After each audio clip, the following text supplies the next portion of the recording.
Okay. So this is a question actually most people struggle a lot.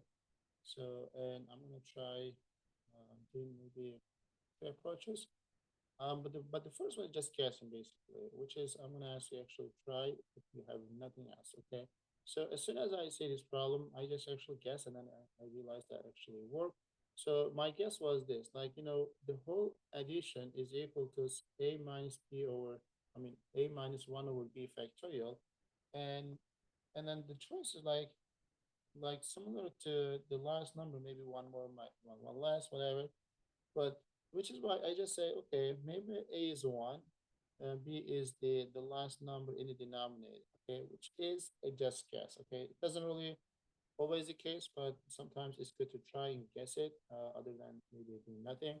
So, but what I just did was, like if my B is the number in the denominator, which is two in the first case, and A is one, let's try and how to see how that looks like. If I have this guy, let's assume basically what I try now, ignore these guys for a second. Let's assume this is your only number, right? And this is equal to what?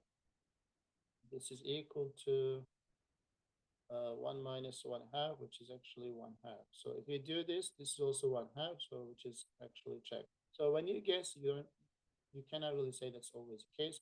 So it's always correct. So you just need to show that that was actually the case. So now I'm gonna clear these guys. Okay, let's assume these two guys are given. And then if this is the correct expression for any number of terms, then it should work for everything, right? So then if my sum has only two fractions like this, I can write this 3 as like 1 minus 1 over 3 factorial. And if I do this, that will be 1 minus 1 over 6, which is 5, 6, right? And if the sum of these two guys equals to 5, 6, then my guess might be correct. So let's actually confirm that. So 1 over 2 factorial is 1 half. 2 over 3 factorial is 2 over 6, which is 1/3. Or you can multiply this by 3. 3 is 6 plus 2 is 6. It's actually 5, 6. So that is actually confirmed. So we did the only one term, and then we did it two terms, and then it did work out, right? So, but let's try one more and see if, if that's gonna actually work out as well. So my next one, I'm gonna now assume we have only three terms instead of two. So based on my guess, I will say 1 minus 1 over 4 factorial. So the sum of these three terms should be equal to this guy, which is like 1 over 1 minus 1 over 24, which is 23 over 24. Okay. And this guy has to be some of these three terms. So let's try and see. 1 over 2 and 2 over 6 and 3 over 24. And they have the common multiple is 24. So multiply by 12, multiply by 4, and multiply by 1. So that should be 24. 23 over 24, which is actually the same thing. So as you see, when I guess something and then I try three different terms, like one term or two terms and three terms, so the guess actually did work. So if that's correct, and if I have no other choices other than this, then my answer should be like this. This guy should be equal to 1 minus 1 over 20, 22 factorial. And then A will be 1, B will be 20, 22. So their sum will be this guy. Okay. But this is not really a mathematical approach, but it's just guess. And as you see, it does work. But if you are wondering how can we actually prove it, how can we really get this guy maybe deal with more mathy way, right? So let's try that as well because this is something I want you guys to try if you have nothing else.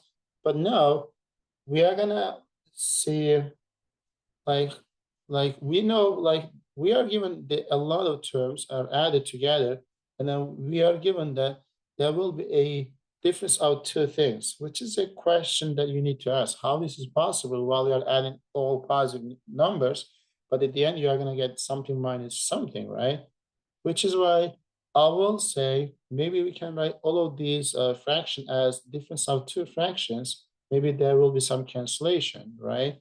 And I'm gonna say this guy 1 over 2 factorial.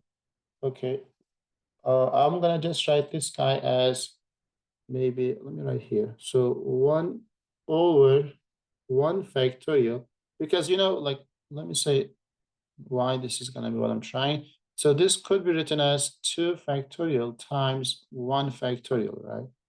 Because that is 2 times 1, which is 2 factorial and 1 factorial. And instead of writing these two numbers as a product, when you do subtraction, let me say 1 over 2, 1 over 3, this is going to be like 3 over 6 minus like 2 over 6, which is 1 over 6, or 1 over 2 times 3. So if you have two things in the denominator like this, you can actually write this as 1 over 2 minus 1 over 3. That's just rewriting that fraction when you have more than one, maybe like multiple of some integers, and then 2 factorial has 2 as well. So I can write this guy as 1 over 1 factorial minus 1 over 2 factorial. Okay, let's confirm that. So this is 1 over 2, 1 minus 1 over 2 is just 1 over 2, which is actually the same as this guy.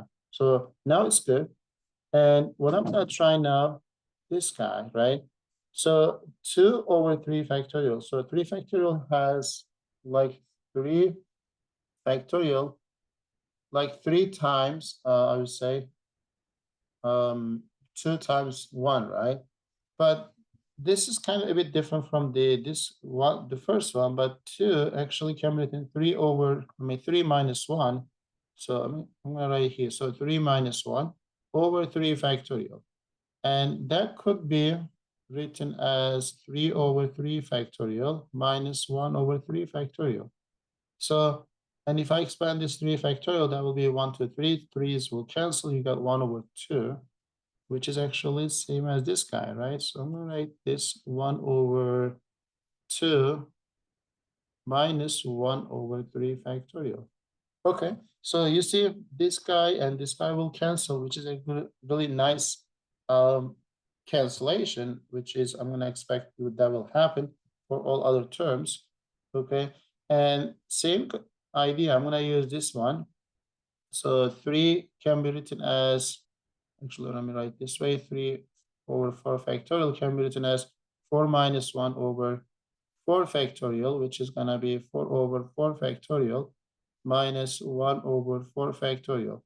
And the 4's will cancel, so you will get 1 over 3 times 2 times 1, which is 3 factorial, minus 1 over 4 factorial.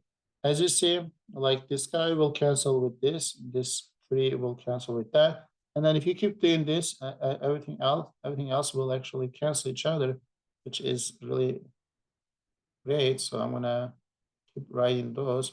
And the last one, as you assume, is gonna be like, I can write this as well, 21 over 2022 factorial as 2022 minus 20, actually that's just 1, right? Minus 1 over 2022 factorial.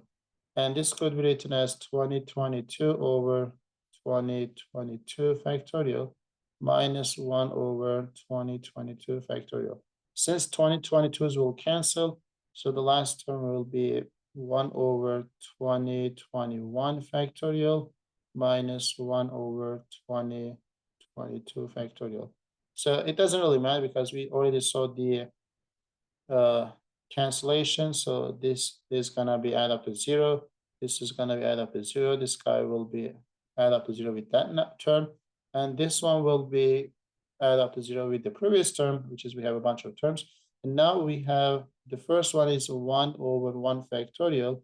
And the last one is 1 over 2022 factorial, which is actually 1 over 1 over 2022 factorial.